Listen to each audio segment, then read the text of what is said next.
Hello and welcome प्यारे बच्चों आज फिर से मैं आप लोगों के लिए एक बेहद ही शानदार क्वेश्चन लेकर आया हूं और इस क्वेश्चन का जो फिगर है वो मैंने यहाँ पर पहले से बना रखा है। तो एक बार इस फिगर के माध्यम से हम क्वेश्चन को अच्छी तरह से समझेंगे, फिर हम इसे बड़ी ही आसानी से सॉल्व भी कर लेंगे प्यारे बच्चों। तो चलिए एक बार यहाँ पर हम क्वेश्चन को समझते हैं। देखिए यहाँ पर प्यारे बच्चों चार पुलीज है जो पूरी तरह से मासलेस है, इसी तरह से जो स्प्रिंग्स हैं वो भी पूरी तरह से मासलेस हैं, ठीक है। और अभी ये पूरा का पूरा सिस्टम प्यारे बच्चों इक्विलिब्रियम में है, यानी कि ये जो मास है ये चुपचाप स्थिर है, ये चुपचाप लटका हुआ है, यह कहीं इधर उधर मूव नहीं कर रहा है।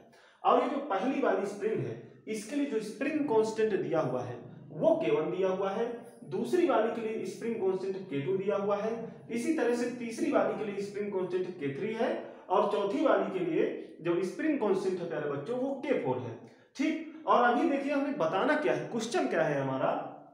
क्वेश्चन यह है प्यारे बच्चों कि अगर हम इसे थोड़ा सा खींच करके रिलीज कर देंगे तो जब ये SHM परफॉर्म करेगा तो इसके ऑस्किलेशन का जो टाइम पीरियड होगा प्यारे बच्चों वो हमें बताना है। तो कुल मिलाकर के टाइम पीरियड बताना हमारा क्वेश्चन है, इसलिए यहां पर मैंने लिख भी दिया है T is equal question mark. यहां जो T है वो क्या है, टाइम पीरियड प्यारे बच्चों। तो चलिए इसके ऑस्किलेशन का जो टाइम पीरियड होगा वो हमें बताना है। तो क्वेश्चन को हम समझ गए हैं, अब हम इसे सॉल्व करते हैं। देखिए प्यारे बच्चों सबसे पहले तो मुझे ये जानना चाहिए अगर मुझे टाइम पीरियड निकालना है कि इसका जो मीन पोजीशन है वो कहाँ है, ठीक। तो अभी देखिए प्यारे बच्चों अभी ये चुपचाप लटका हुआ है, ये इक्विलिब्रियम में है, यानी कि अभी इस पर नेट फोर्स प्यारे बच्चों क्या है, 0 है। और आपको पता होगा कि मीन पोजीशन पर पार्टिकल पर जो नेट फोर्स होते हैं वो 0 होते हैं, ठीक। तो जब हम इसे इस स्थिति से खींच करके रिलीज करेंगे तो जो ये SHM परफॉर्म करेगा तो अभी इसकी जो स्थिति है यही इसके लिए मीन पोजीशन हो जाएगी, यानी इसी के अबाउट ये इधर उधर ऑस्किलेट करेगा।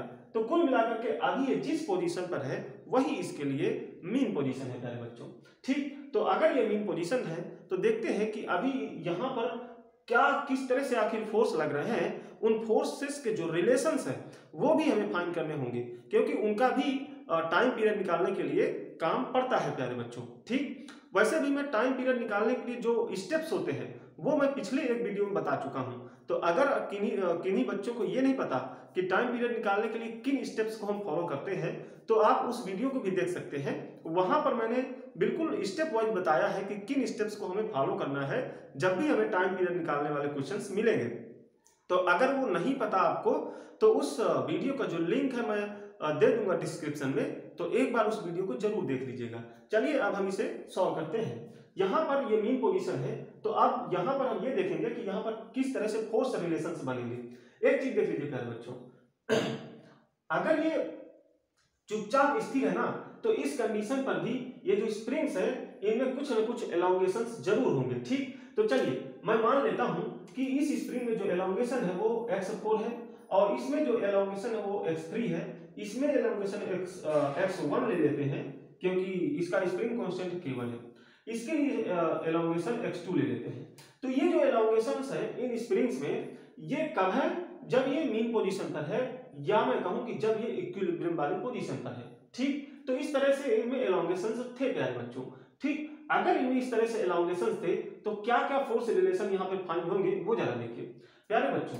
यहाँ पर अगर इस स्प्रिंग में एलोंगेशन x4 का है तो निश्चित रूप से ये स्प्रिंग इस पुली पर एक फोर्स जरूर लगाएगी, और कितना लगाएगी, ऊपर की ओर K4x4 इतना फोर्स लगाएगी, ठीक। आपको पता होगा कि जब भी स्प्रिंग x से एलोंगेट हो या x से कंप्रेस्ड हो और स्प्रिंग का स्प्रिंग कांस्टेंट K हो तो स्प्रिंग कितना फोर्स लगाती है, Kx प्यारे बच्चों, ठीक। Kx फोर्स लगाती है और जो स्प्रिंग फोर्स की जो डायरेक्शन होती है वो x के अपोजिट होती है ना। यानी कि अगर आप स्प्रिंग को दबाते हैं इस साइड तो जो फोर्स लगेगा वो अपोजिट लगेगा, और अगर इस तरह ले जाते हैं एलोंगेट करते हैं तो जो फोर्स होगा वो इस एलोंगेशन के अपोजिट यानी इस साइड लगेगा, ठीक। तो चलिए यहाँ पर हम देखते हैं इस पर जो एलोंगेशन है यानी कि ये एलोंगेट है इसलिए ये कंप्रेस्ड होने की कोशिश करेगी तो ऊपर की ओर फोर्स इस पर लगाएगी, और कितना लगाएगी, K4x4 प्यारे बच्चों, ठीक। अब देखिए अगर ये इतना फोर्स ऊपर की ओर लगा रही है तो निश्चित रूप से जो इनमें टेंशन फोर्स लिखा जा सकता है रस्सी में, वो लिखा जा सकता है K4x4/2 प्यारे बच्चों। ठीक, अब देखिए इधर K4x4/2, इधर भी K4x4/2। असलियत में एक चीज देख लीजिएगा, K4x4/2 यहां भी लिखा जा सकता है, यहां भी लिखा जा सकता है, यहां भी लिखा जा सकता है और यहां भी लिखा जा सकता है और यहां भी लिखा जा सकता है। एक चीज बता दें, जब भी रस्सी मासलेस हो और रस्सी के बीच में कोई मास कहीं भी जुड़ा ना हो, तो पूरी रस्सी पर हम हर एक जगह टेंशन को सेम तरीके से दिखाते हैं या सेम मैग्नीट्यूड का टेंशन हम दिखाते हैं प्यारे बच्चों। ठीक है, तो ये सारी की सारी चीजें मासलेस हैं, इसलिए एक चीज हम बोल सकते हैं कि इस रस्सी में बीच में कहीं कोई मास नहीं है। ठीक, जो जुड़ा भी है वो मासलेस है, इसलिए मास नहीं जुड़ा हुआ हम मानेंगे। और रस्सी सेम है। ठीक, तो सेम रस्सी के लिए अगर बीच में कोई मास नहीं जुड़ा और रस्सी मासलेस है, तो हर एक जगह हम टेंशन का मैग्नीट्यूड सेम दिखाते हैं। तो इसलिए यहां पे अगर टेंशन फोर्स यहां इतना लिखा गया, तो यहां भी लिखा जा सकता है, यहां भी लिखा जा सकता है, यहां भी और यहां भी, यानी रस्सी के हर एक भाग पर हम इतना मैग्नीट्यूड का टेंशन दिखा सकते हैं। ठीक, अब एक चीज देख लीजिए प्यारे बच्चों, अब अगर इस तरह से सिस्टम था, तो इस कंडीशन के लिए अगर इसका एफबीडी बनाए तो क्या बनेगा? मास के कारण नीचे की ओर फोर्स लग रहा होगा mg, और ऊपर की ओर जो टेंशन फोर्स लग रहा था वो K4x4/2 लग रहा था। और अभी ये चुपचाप स्थिर था, या कहूं कि ये चुपचाप अगर स्थिर नहीं भी है, ये एसएचएम परफॉर्म कर रहा है, उस कंडीशन में ये मीन पोजीशन पर है। तो मीन पोजीशन पर जो नेट फोर्स होता है वो 0 होता है। इसका मतलब इधर वाला जो फोर्स है वो इधर वाले फोर्स के बराबर होगा। तो यहां पर मैं एक चीज लिख सकता हूं, मैं कहां पर लिख लूं, मैं यहीं पर लिख लेता हूं K4x4/2 = mg। तो प्यारे बच्चों ये एक रिलेशन है जो हमने अभी फाइंड किया। ठीक है, और कुछ देखिए, और यहाँ पे कुछ चीजें और मिलेंगी। एक चीज देखिए, ये भी एलोंगेट है x3 से, तो निश्चित रूप से ये जो है ये भी इस पुली पर कितना फोर्स लगा रही होगी? K3x3।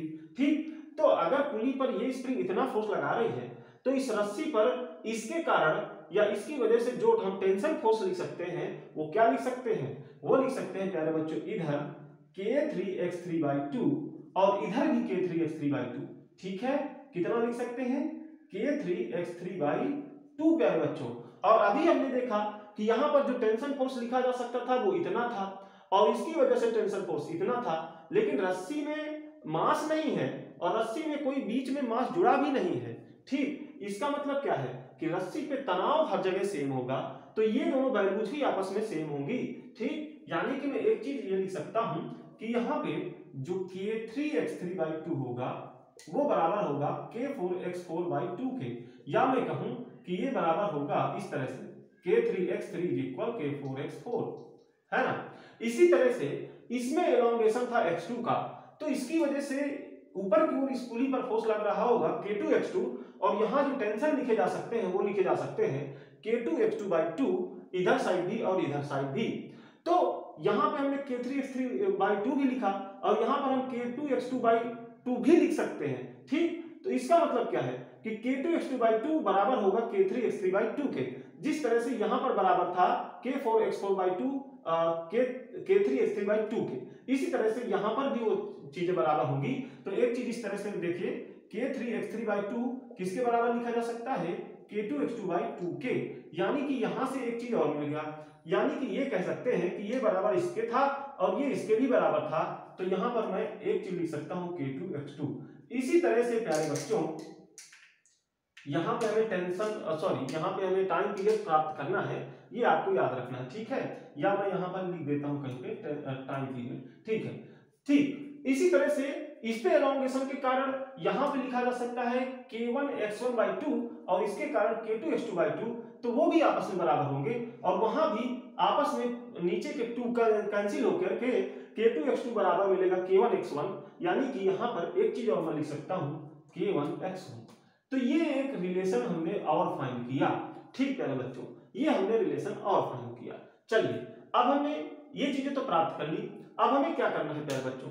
अब हमें एक काम ये करना है कि अब हमें इसको जरा थोड़ा सा खींचेंगे, इसको थोड़ा सा खींचेंगे। मान लीजिए हमने इसको थोड़ा सा x खींच लिया। ठीक, x खींच करके हमने इसको रिलीज कर दिया, तो अब ये क्या करेगा? ये ऑस्किलेशंस करेगा यानी एसएचएम परफॉर्म करेगा। तो अब हमें एक चीज ये देखना होता है कि जब हमने इसको रिलीज किया खींच करके, तो जस्ट जब हमने रिलीज किया उस समय इस पर क्या नेट फोर्स मिल रहे हैं ये देखना होता है। तो प्यारे बच्चों, जो भी नेट फोर्स इस पर मिलेगा अगर वो कुछ इस तरीके का है, कुछ इस तरीके का है, ठीक, ये जो इक्वेशन होती है वो एसएचएम की बेसिक इक्वेशन होती है।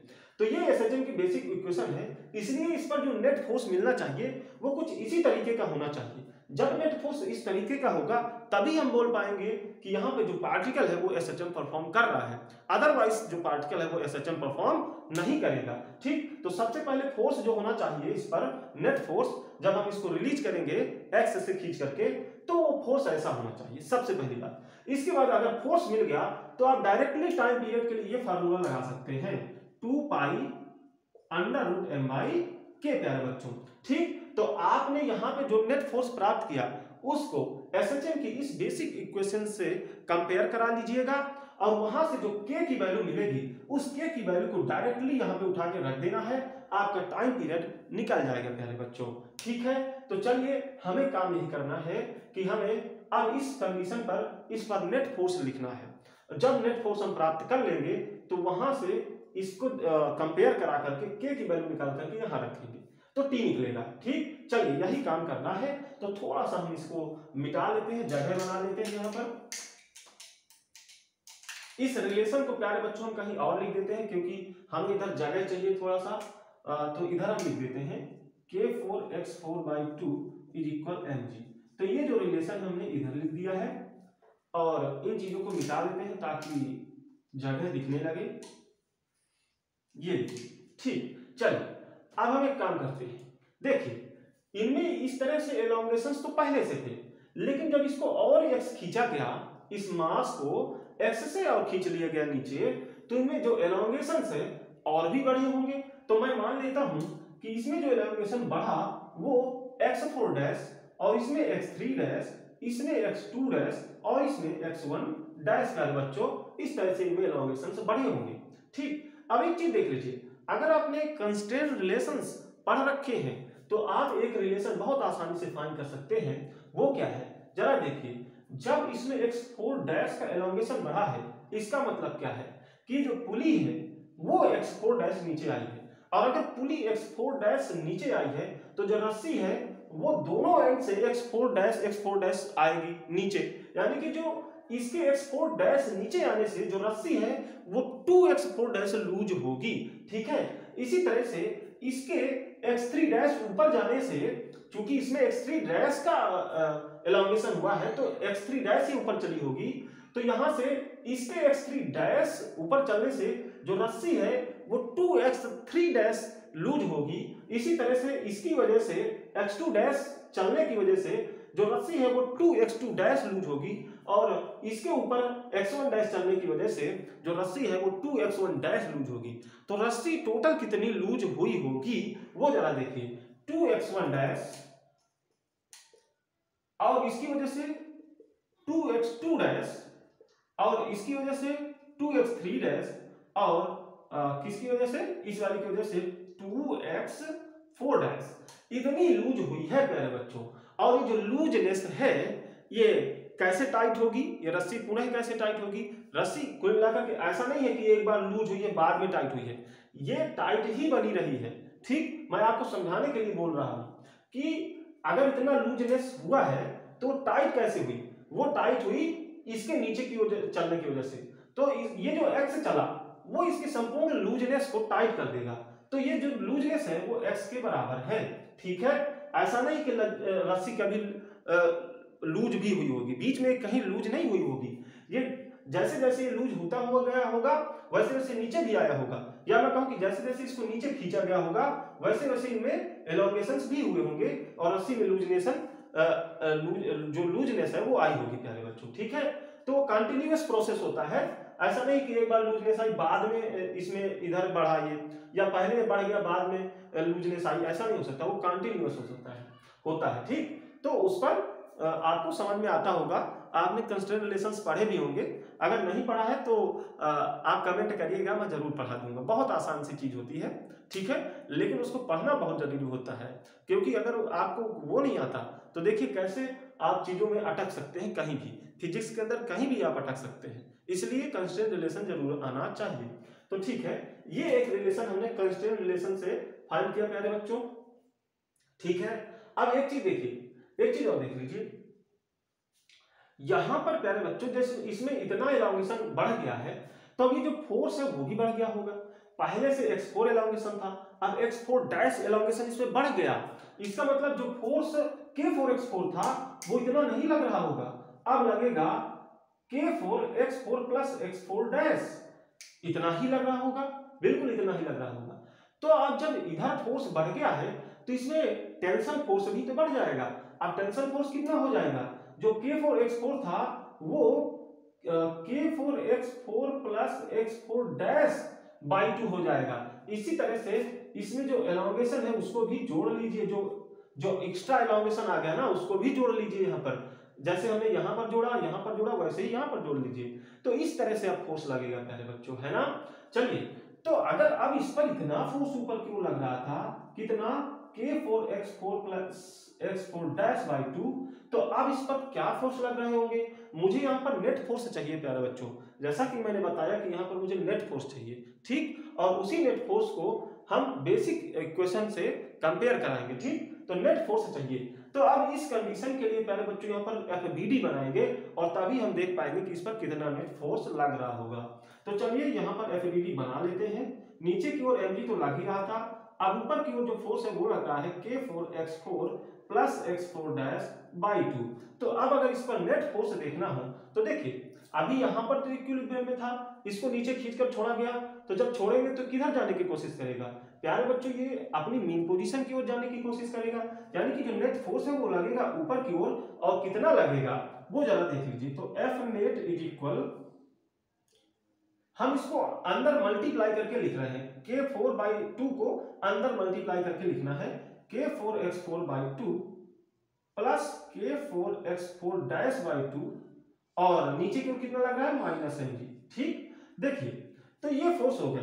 अब आप एक चीज देख सकते हैं, k4x4 बाई 2 बराबर था mg के, इसलिए माइनस mg से k4x4 बाई 2 कैंसिल हो जाएगा, और जो F नेट मिलेगा प्यारे बच्चों वो मिलेगा k4x4 डैश बाई 2। तो यहां से अभी हमने ये रिलेशन फाइंड किया, और डायरेक्शन जरूर ध्यान रखिएगा, डायरेक्शन इसकी ऊपर की ओर है प्यारे बच्चों, ठीक, इस डायरेक्शन का भी अपना मतलब है, ठीक, वो अभी हम बाद में बताएंगे। तो अभी हमने F नेट ये प्राप्त किया, ठीक। चलिए, लेकिन हमने क्या कहा था प्यारे बच्चों, हमने कहा था कि जो F नेट है वो कुछ इस तरीके का होना चाहिए। अगर हमने इसको x से नीचे खींचा है, इसको हमने कितना खींचा था, x नीचे खींचा था, तो यहां पर क्या आना चाहिए था x, लेकिन यहां पर अभी x आया नहीं प्यारे बच्चों, ठीक, यहां पे तो x4 डैश है, तो सबसे पहले तो यहां पर x भी लाना होगा, साथ ही साथ यहां पे माइनस साइन भी हमें अभी लाना होगा। तो चलिए हम इसको इस तरीके से लाने की कोशिश करते हैं, यानी कि यहाँ पर हम x को भी लाएंगे और माइनस को भी लाएंगे प्यारे बच्चों। तो चलिए हम इसके लिए भी आगे सॉल्व करते हैं। देखिए, जिस तरीके से हमने ये रिलेशन फाइंड किए थे ना, इसी तरीके का सेम एक रिलेशन फाइंड किया जा सकता है, जैसे हमने जिस तरीके से पहले फाइंड किया था कि इसकी वजह से टेंशन, इसकी वजह से टेंशन यहाँ पे इक्वल होंगे, इसी चीज का यूज करके हम इसी तरह का एक रिलेशन और फाइंड कर सकते हैं। किस तरह से, वो जरा देख लीजिए कैसा रिलेशन। यहां पे जो फोर्स हुआ वो इस तरह से अब लगने लगा, कितना, k4x4 plus x4 dash by 2, इतना टेंशन फोर्स, ठीक। तो इसकी वजह से भी यहां पर इतना ही टेंशन होगा कि रस्सी में, क्योंकि टेंशन फोर्स सेम होगा, तो इसकी वजह से अब कितना टेंशन फोर्स लग रहा होगा, इसमें भी एलोंगेशन बढ़ चुका है, तो जो फोर्स है ना वो अब इतना लगेगा k3x3 प्लस x3 डैश, इस तरह से लगेगा। तो रस्सी में जो यहाँ पे टेंशन आएगा वो लिखा जा सकता है प्यारे बच्चों, मैं इसको मिटा देता हूं थोड़ा सा,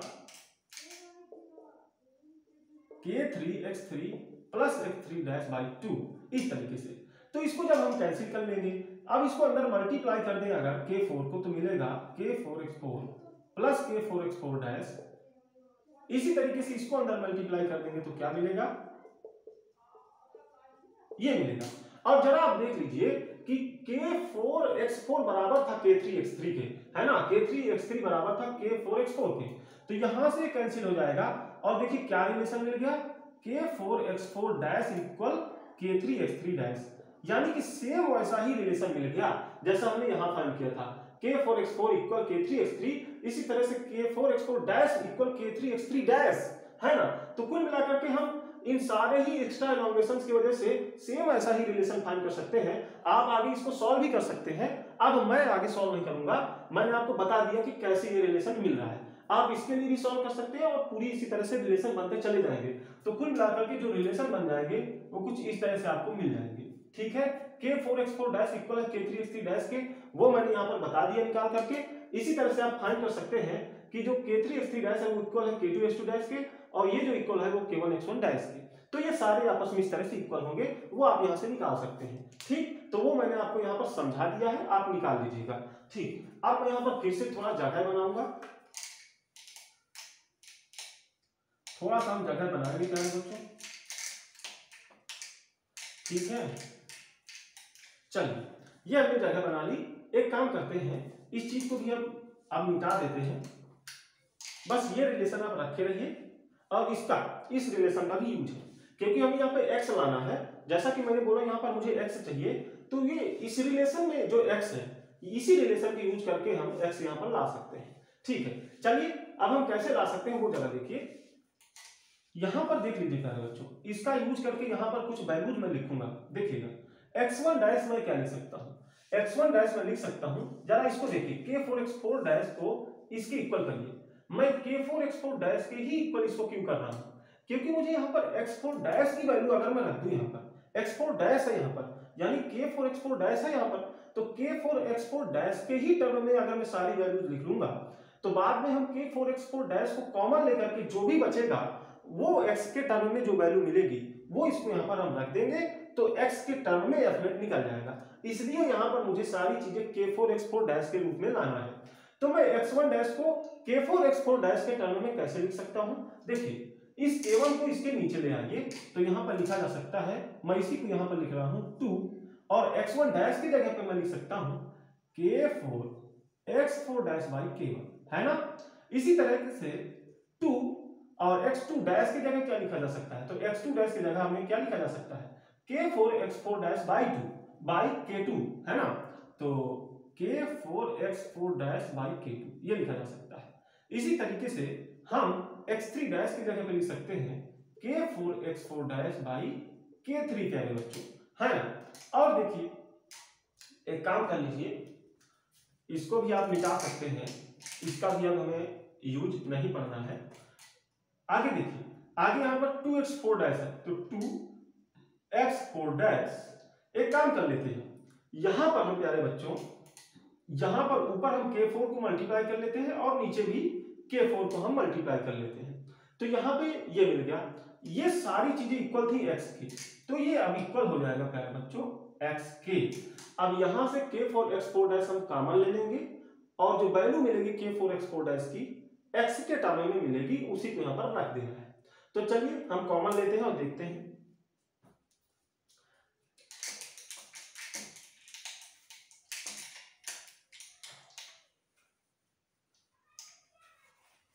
चलिए कॉमन ले लेते हैं।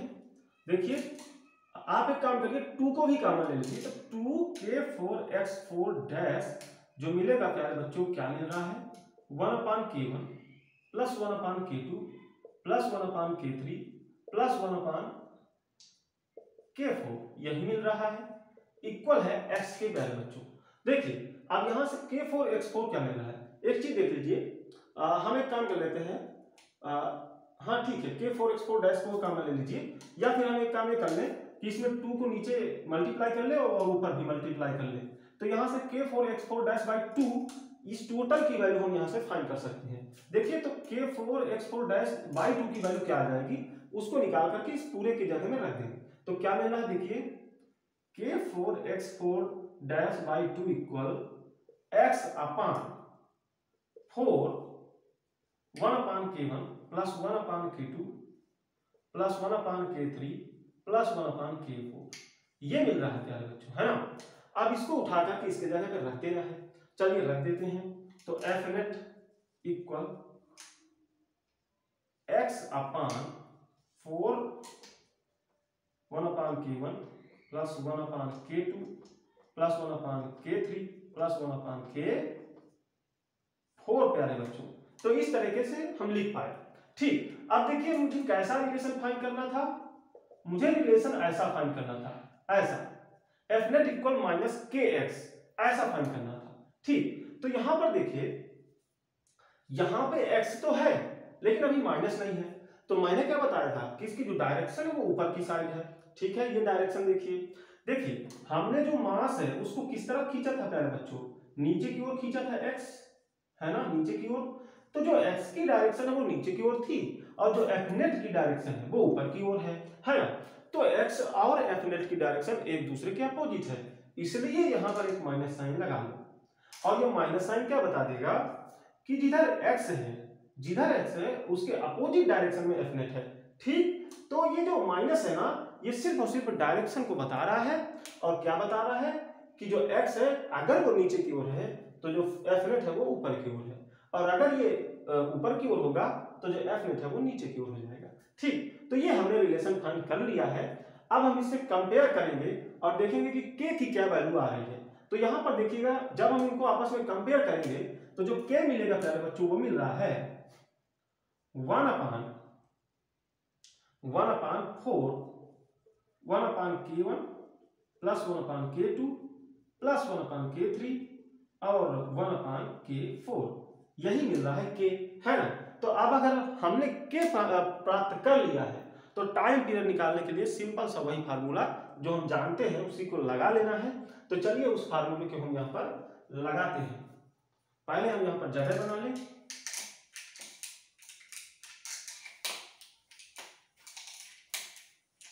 चलिए अब हम लिखते हैं टाइम पीरियड का formula 2 pi is equal t equal 2 pi into M by K, और k की जगह पे क्या लिख लेंगे ये, तो 1 अपान, इसको थोड़ा सा और नीचे तक करिए, 1 अपान 4 1 अपान k1 1 अपान k2 1 अपान k3 प्लस 1 अपान k4, ये हुआ। अब ये पूरा टर्म ऊपर चला जाएगा n के साथ, तो 2 पाई अंडर रूट m, और देखिए ये पूरा इसके साथ चला जाएगा, और जो 4 है ना 4 को आप एक काम करिए इससे 2 बाहर निकाल दीजिए, है ना। तो इधर मिल जाएगा यहाँ पे 2 2 जा 4, तो ये हो जाएगा 4 पाई, और अंदर मिलेगा 1 अपान k1 प्लस 1 अपान k2 प्लस 1 अपान k3 प्लस 1 अपान k4। तो प्यारे बच्चों ये हो जाएगा टाइम पीरियड, ये हमारा आंसर हो जाएगा प्यारे बच्चों। ठीक है, और अगर ऑस्किलेशन के लिए फ्रीक्वेंसी पूछता, फ्रीक्वेंसी भी आप निकाल सकते थे। फ्रीक्वेंसी क्या होता है 1 अपान टाइम पीरियड, तो टाइम पीरियड तो हमने निकाल ही लिया है, तो उसको 1 से डिवाइड कर दीजिए तो फ्रीक्वेंसी निकल जाती। तो बहुत ही आसान तरीका होता है, तो आप इसी तरीके से इसको निकाल सकते थे। तो अगर प्यारे बच्चों ये वीडियो आपको अच्छा लगा हो तो वीडियो को लाइक जरूर करिएगा, चैनल को सब्सक्राइब जरूर करिएगा, ताकि आपको ऐसी ही अच्छी अच्छी वीडियोज मिलती रहे। और बहुत ही जल्द हम रेगुलर क्लासेस शुरू करने वाले हैं आप लोगों के लिए, ताकि आपका कॉन्सेप्ट भी बहुत अच्छा क्लियर हो जाए, और कॉन्सेप्ट के साथ साथ ये क्वेश्चंस ऐसे तो आपको मिलेंगे ही। तो इसलिए वीडियो को लाइक जरूर करिएगा, ठीक, और चैनल को सब्सक्राइब कर लीजिएगा। अभी के लिए थैंक्स प्यारे बच्चों।